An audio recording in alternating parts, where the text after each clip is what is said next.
नमस्कार दोस्तों, आप सभी का स्वागत है मेरे चैनल में। मैं आप लोगों को प्रेत साधना के बारे में बताने जा रहा हूं।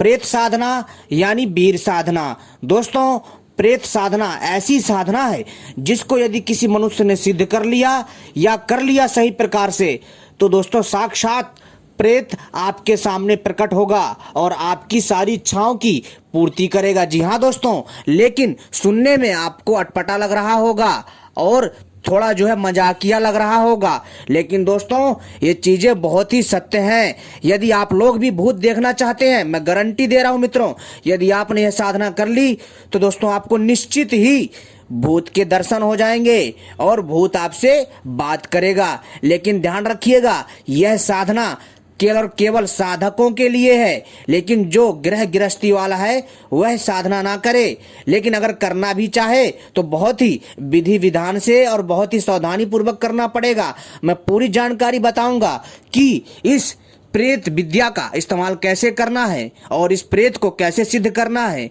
और इस प्रेत से हमें क्या फायदे होंगे। और जब ये प्रेत ये कहने करते कि जब ये प्रेत हमारे समक्ष प्रकट होगा तब हमें इससे कौन से वचन लेने हैं, पूरी जानकारी दूंगा इस वीडियो में। तो इस वीडियो को पूरा और आखिरी तक देखिएगा मित्रों। आज की जो जानकारी है ऐसी जानकारी है जो आपके होश उड़ा देगी, तो दिल थाम करके बैठ जाइए। तो चलिए हम बताते हैं इस प्रेत साधना के बारे में। मित्रों, यह प्रेत साधना इतनी तीव्र है, इतनी शक्तिशाली है, इतनी प्रभावशाली है कि दोस्तों यह तुरंत असर दिखाती है, चुटकियों में असर दिखाती है। जी हाँ दोस्तों, इस साधना को तुलसीदास जी ने भी किया था, जिन्होंने रामायण की रचना करी थी, रामचरितमानस की जिन्होंने रचना करी थी, तुलसीदास जी ने भी, जी हाँ दोस्तों, तुलसीदास जी ने भी इस साधना को किया था और इसी साधना के बल पर उन्होंने कई कुछ काम किए थे। लेकिन दोस्तों यहाँ पर मैं आपको चीज बता दूं, यदि आप लोगों ने प्रेत को सिद्ध कर लिया तो दोस्तों आप वो कर सकते हो जो आप सोच नहीं सकते हो। खजाने की प्राप्ति, या फिर भूत भविष्य वर्तमान जानना, या फिर यहाँ से वहां जाना, या फिर इस लोक की बातें उस लोक तक जानने के लिए। कहने का अर्थ है मित्रों, अगर आपको दूसरे लोक की बातें जाननी है तो वो भी बताएगा। और हाँ दोस्तों, और आपके संदेश को, इस लोक के संदेश दूसरे लोक में भी पहुंचाएगा, यानी अपने प्रेत लोक में भी पहुंचाएगा। बहुत सारी सिद्धियां प्रदान करेगा। लेकिन ध्यान रखिएगा, यह साधना तभी करिएगा आप जब दोस्तों आपका दिल गवाही दे। जी हाँ दोस्तों, कहने का अर्थ है कि जब आप पूरी तरह से तैयार हों और इस साधना को करने में सक्षम हो। सक्षम कैसे? मानसिक तौर पर। जी हाँ दोस्तों, तभी आप इस साधना को सफल कर पाओगे। नहीं तो दोस्तों यदि आपने गलती करी तो दोस्तों इसका खामियाना भुगतना पड़ेगा। कहने का अर्थ है इससे आपको हानि हो सकती है। लेकिन दोस्तों यह साधना इतनी शक्तिशाली है, मैं आपसे क्या बताऊं। तो चलिए मैं आपको इस साधना के बारे में बता देता हूं। मैं बार बार चेतावनी दे रहा हूं, इस साधना को साधक ही करे जो इन सब की जानकारी रखता है। सामान्य नागरिक के लिए यह साधना नहीं है, यह बहुत ही कठिन, जी हाँ दोस्तों, बहुत ही कठिन साधना। वैसे कठिन साधना नहीं है, लेकिन सामान्य लोगों के लिए कठिन साधना कैसे? जब आप साधना करेंगे और साधना के बीच में जो अनुभव होंगे बहुत घातक होंगे, इसलिए बहुत ही सावधानी से इस साधना को करना है। ठीक है, यदि आप किसी शक्ति को सिद्ध करने का प्रयास करते हैं, उसको अपने वश में करने का प्रयास करते हैं, तो ध्यान रखिए दोस्तों, वह शक्ति जल्दी से आपके वश में नहीं आती है। वो चाहेगी कि मैं इसके वश में ना आकर के वो आपकी साधना भंग करने का प्रयास करेगी किसी न किसी बहाने से। तो आपको डगमगाना नहीं है। ठीक है दोस्तों, तो सबसे पहले आप हमारे चैनल को सब्सक्राइब कर लीजिए और घंटी को भी दबा लीजिए सही प्रकार से, क्योंकि हम ऐसी ही जानकारी लेकर के आते हैं आपकी जानकारी के लिए। और दोस्तों इस वीडियो को लाइक कर लीजिए, क्योंकि जब आप वीडियो लाइक करते हैं तो हमारा हौसला बढ़ता है और हमें और भी अच्छी जानकारी लाने का मन करता है आपके लिए। तो दोस्तों चलिए मैं बताता हूँ इस प्रेत साधना के बारे में। दोस्तों प्रेत साधना, प्रेत का अर्थ क्या होता है दोस्तों, आपको मालूम है? दोस्तों सीधा सा कहें, प्रेत का अर्थ होता है दोस्तों जो मनुष्य स्वर्गवासी हो चुका है, यानी कि या फिर मित्रों किसी एक्सीडेंट से या किसी और घटना से किसी मनुष्य की मृत्यु हो गई है तो वो प्रेत योनि में आ जाता है। और दोस्तों प्रेत योनि में भी कई प्रकार की योनियां होती हैं। ठीक है, तो दोस्तों प्रेत एक तरह से एक शक्तिशाली एनर्जी होती है, एक शक्तिशाली आत्मा होती है, जिसके लिए कोई भी काम असंभव नहीं होता है। ठीक है मित्रों, लेकिन यह शक्ति तभी काम करेगी जब आप इसको जो है उचित कार्य देंगे। यदि आप इससे अनुचित कार्य करवाएंगे, कोई गलत कार्य करवाएंगे, ध्यान रखिएगा आपका अहित करने में संकोच नहीं करेगी। ठीक है, तो चलिए अब मैंने आपको बहुत समझा दिया। अब मैं आपको इस साधना का मूल रूप बताता हूं कि इस साधना को सिद्ध कैसे करना ताकि ये आपके लिए फलदायी हो। दोस्तों, प्रेत साधना को वीर साधना भी कहा जाता है। यह साधना अत्यंत शक्तिशाली है। मित्रों, इस वीडियो को पूरा और आखिरी तक देखिएगा, तभी समझ में आएगा और मैं पूरी विधि विधान से इसके बारे में बताऊंगा। जी हाँ दोस्तों, और जिन लोगों को प्रेतों पर, भूतों पर विश्वास नहीं होता, उन्हें विश्वास होने के लिए मजबूर होना पड़ेगा। जी हाँ दोस्तों, तो इस वीडियो को पूरा आखिरी तक देखिएगा, तभी समझ में आएगा। मैं बार बार कह रहा हूं। ठीक है दोस्तों, तो चलिए मैं बताता हूं। इस साधना को किसी जानकार की देख रेख में ही करना उचित होता है, अन्यथा इसके गंभीर परिणाम भी हो सकते हैं। ठीक है, यदि आपके बस की है तो करिए, नहीं तो करने की कोई आवश्यकता नहीं है। ये केवल और केवल आपकी जानकारी के लिए बता रहा हूं।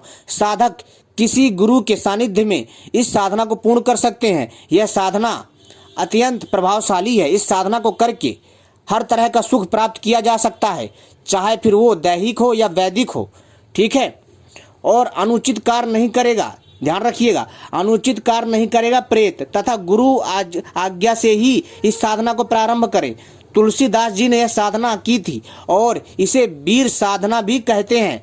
ठीक है, और यह साधना बहुत सरल है, लेकिन इनमें आने वाली जो कठिनाइयां हैं वो इस साधना को कठिन बना देती हैं। दोस्तों, विधि इसकी क्या है, ध्यान से सुनिए। बहुत ही आसान विधि है, लेकिन इनमें आने वाली जो परिस्थितियां बहुत विकट होंगी, इसलिए आपको बड़े ही सावधानी से करना है। विधि है, सुनिए। शौच का बचा हुआ पानी। दोस्तों, देखा होगा कि गांव में जब लोग जो है लैट्रिन के लिए जाते हैं खेतों में, ठीक है, यानी जब लोग खेतों में हगने के लिए जाते हैं लोटा लेकर के या डब्बा लेकर के, तो दोस्तों जब वहां से आते हैं और जो पानी बचा हुआ होता है, ध्यान से सुनो, शौच का बचा हुआ जल मूल नक्षत्र से प्रारंभ करना इस साधना को, ध्यान रखिएगा। ठीक है, मूल या तो मूल नक्षत्र हो या दीपावली हो, ठीक है, या फिर आप नवरात्रि में भी इसको प्रारंभ कर सकते हैं, नो प्रॉब्लम। ठीक है, लेकिन दोस्तों शौच का बचा हुआ जल यानी पानी मूल नक्षत्र से प्रारंभ करके बबूल वृक्ष में डालें, यानी बबूल के पेड़ में डालें।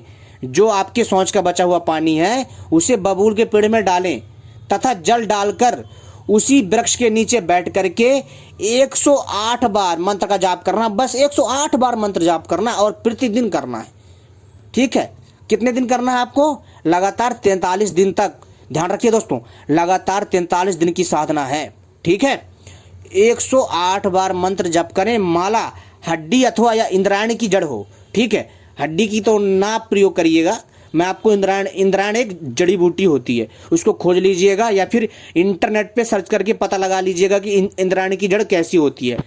तो उस पौधे को देख लीजिए, पहचान लीजिए, फिर जाकर के खुद खोज करके उसकी जो है जड़ का जो है मोती बनवा करके इसका भी माला बनवा लीजिए, तैयार हो गया। अगर आप बना नहीं सकते तो दुकान से खरीद लीजिए, किसी जहाँ पर पूजा पाठ का सामान मिलता है वहाँ से मिल जाएगी। ठीक है, इंद्रायणी की जड़ को काटकर सूत से बनाई हुई या करमाला से, यानी कर या कहने का अर्थ मित्रों, जो करमाला होती है वो होती है हमारी उंगलियों में जो ये पोर होते हैं ना, तो आपको उंगलियों की मदद से भी जो है जप कर लेना है। ठीक है, प्रतिदिन 108 बार। अगर आपको इन सब नहीं मिलता है तो, ये सब नहीं मिलता है तो ठीक है, इसको बोलते हैं हम करमाला, से भी आप जाप कर सकते हैं। इस प्रकार 42 दिन तक करें। ठीक है, और फिर 43वें दिन केवल मंत्र जपें, पानी नहीं डालें। तो प्रेत जो है ना दोस्तों, जो भूत है, वो प्रेत सन्मुख आकर पानी मांगेगा, यानी आपके सामने खड़ा हो जाएगा। अजीब सा उसकी शक्ल होगी, बड़ी बड़ी आंखें, बड़ा सा चेहरा, विशालकाय शरीर, लंबा चौड़ा, और दोस्तों इतना डरावना कि अगर आप कमजोर दिल के होंगे ना तो आप डर जाएंगे। लेकिन आपको डरना नहीं है, ध्यान रखिएगा, ये कमजोर दिल वालों के लिए नहीं है। ठीक है, तो दोस्तों जब आप 42 दिन तक ये साधना करेंगे, 42वें दिन तक तो पानी देना है। ठीक है, लेकिन जब 43वें दिन आप मंत्र का जाप करेंगे तो दोस्तों मंत्र जाप करने के बाद उसे पानी नहीं देना है। ठीक है, केवल मंत्र जाप करना है और पानी नहीं डालना है। तो जो प्रेत होगा ना, आपके सम्मुख आकर के, यानी आपके सामने प्रकट हो जाएगा उस बबूल के पेड़ से, यानी उस बबूल के पेड़ से, पेड़ के अंदर से बाहर आ जाएगा। ठीक है, और आकर के आपसे पानी मांगेगा, तब उसे आपको पानी नहीं देना है, ध्यान रखिएगा। तब उसे जल नहीं देना, देने से पहले उससे वचन लेना है। ठीक है, पानी मांगेगा तब उसे जो है जैसे ही आपके सामने खड़ा हो जाएगा कि मुझे पानी चाहिए, तो आपको बोलना ठीक है मैं पानी दे देता हूँ, लेकिन मैं तुम्हें मुझे 3 वचन देने होंगे, आपको 3 वचन लेने हैं। किससे? प्रेत से। तभी उसको बोलना कि तभी मैं तुम्हें पानी दूंगा। तो वो जो प्रेत है वो कहेगा हाँ ठीक है। तो दोस्तों तब जो है आप उससे ये 3 वचन लीजिए जो मैं बता रहा हूँ। पहला वचन है कि मैं 7 बार जब भी मंत्र पढ़कर तुझे याद करूंगा तो आपको मेरे पास आना होगा। और दूसरा जो वचन है, जो भी कार्य उचित करने का कहें वो करना होगा। यानी आपको बोलना जो भी मैं तुम्हें काम करने के लिए दूं वो तुम्हें करना होगा, लेकिन ध्यान रखना उसे जो है उचित कार्य ही देना, कुछ ऊटपटांग का काम मत करवाना ताकि आपके लिए हानि हो बाद में। तीसरा वचन है, जब भी आप उसे कहो कि तू छोड़ करके यहाँ से चला जा हमेशा हमेशा के लिए, तब उसे आपको छोड़ करके जाना होगा, ठीक है। या फिर जब आपका काम खत्म हो जाए तब उसको बोलना है कि तुम अब जा सकते हो, ठीक है मित्रों। इस चीज का ध्यान रखना। ये वचन लेके फिर 7 बार मंत्र पढ़ते ही प्रेत हाजिर होगा, परंतु अनैतिक कार्य नहीं करेगा। और हर शनिवार को अपनी मध्यमा उंगली का 1 बूंद रक्त भी देना होगा। अतः सोच समझ करके ही साधना में हाथ डालें, अन्यथा लाभ की जगह हानि भी उठा सकते। बहुत तामसिक साधना है, तीव्र साधना है, बहुत सरल भी है, और इसमें जो परेशानियां आने वाली है ना वही कठिनाई है, बस समझ में आई दोस्तों। और मंत्र है, मंत्र सुन लीजिए। मंत्र है ओम श्रीम वम वम भूम भूतेश्वरी मम वश्यम कुरु कुरु स्वाहा। यह मंत्र है, इस मंत्र को नोट कर लीजिए मित्रों। यह मंत्र मैंने आपको लास्ट में बताया, इसको ध्यान से रख लीजिए लिख करके। और मंत्र मैं आपको इस वीडियो में भी दे देता हूँ, और आपको यह मंत्र डिस्क्रिप्शन पर भी मिल जाएगा। ओके मित्रों, उम्मीद करता हूँ ये जानकारी पसंद आई होगी। धन्यवाद। ऐसी जानकारी पाने के लिए आप सभी हमसे जुड़े